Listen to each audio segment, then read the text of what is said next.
दोस्तों, मैं आज आप सबसे hashtag speak up for democracy पर बात करना चाहता हूं।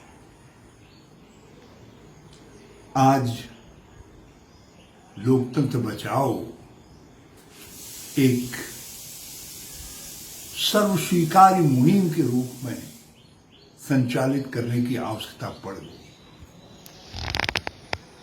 हमारे वेदों ने हमको लोकतांत्रिक पद्धति सिखाई और देश की आजादी ने हमको संसदीय लोकतंत्र का पाठ पढ़ाया और अनंतोगत्वा स्वतंत्र भारत ने बहुदलीय प्रणाली को अपनाया और देश संसदीय लोकतंत्र के साथ दुनिया के लिए उदाहरण बना।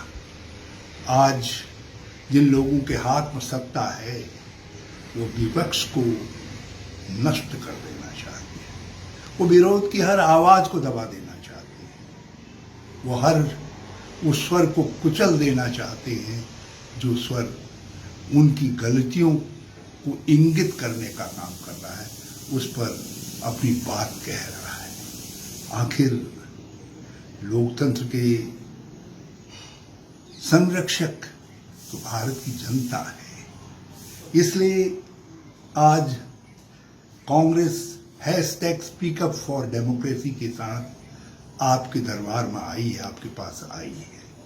जो कुछ राजस्थान में हो रहा है, क्या आपको नहीं लगता कि संसदीय लोकतंत्र के कुछ बचे खुचे भी नॉर्म्स यदि बाकी रह गए हैं तो उनको वहां गड्ढे में दफन करने की साजिश रची जा रही है।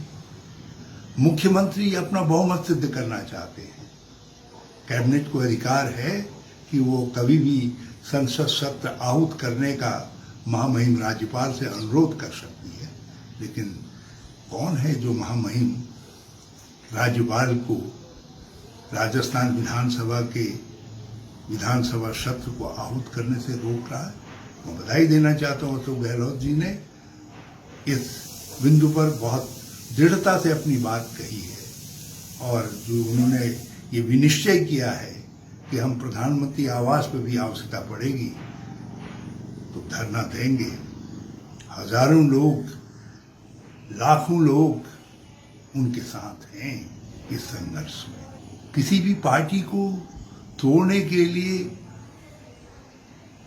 धन बल का उपयोग, अब सीबीआई से लेकर के ईडी, इनकम टैक्स, सीआईबी, सारी जितनी संस्थाएं हैं वो संस्थाएं विपक्ष को नष्ट करो, विपक्ष के नेतृत्व को नष्ट करो, इस काम में लग गई है। राजस्थान में नग्न रूप से ये सब कुछ दिखाई दे रहा है। जिस तरीके की छापेमारियां हो रही हैं वो इस संदेश को साफ साफ दे रही है और जो संदेह लोगों के मन में है कि केंद्र सरकार केन प्रकारेण अशोक गहलोत जी की सरकार को गिरा देना चाहती है, उसकी पुष्टि हो रही है। और ये सिलसिला कोई नया नहीं है। अरुणाचल में ये सिलसिला प्रारंभ किया गया था, उत्तराखंड में उस प्रयोग को दोहराया गया था। सर्वोच्च न्यायालय और उत्तराखंड हाईकोर्ट के निर्णय ने उत्तराखंड में लोकतंत्र बचाया, एक सबक सिखाया केंद्र की सत्ता को। भले ही उसका आज भी मुझे परिणाम भुगतना पड़ रहा है, लेकिन लोकतंत्र में थोड़ी देर के लिए सत्ता की ज्यादतियां रुकी, मगर कर्नाटक से फिर से सिलसिला शुरू कर दिया गया। कर्नाटक में जिस तर्ज पर सरकार गिराई गई और भाजपा का बहुमत बनाया गया, वही मध्य प्रदेश में भी दोहराया गया। जब मध्य प्रदेश कोरोना से लड़ रहा था और उस समय केंद्र सरकार मध्य प्रदेश की सरकार को गिराने की साजिश कर रही, और इसीलिए लॉकडाउन तक को टाला गया ताकि मध्य प्रदेश की सरकार गिर जाए, फिर उसके बाद राष्ट्र देश में लॉकडाउन लागू किया जाए। इसका सबने देखा, आप सबने। अब वही तरीका राजस्थान में भी दोहराया जा रहा है। कई लोग हमसे सवाल करते हैं, पार्टियों के अंदर ही हमेशा न्याय खोजना पड़ता है।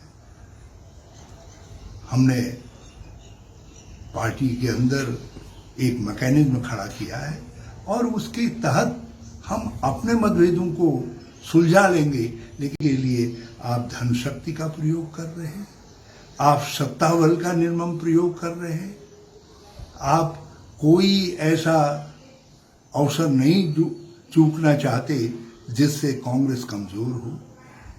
ये कांग्रेस देश की आजादी की पार्टी है। हम यदि अंग्रेजों से लड़े हैं तो फिर लोकतंत्र की रक्षा के लिए भी लड़ेंगे।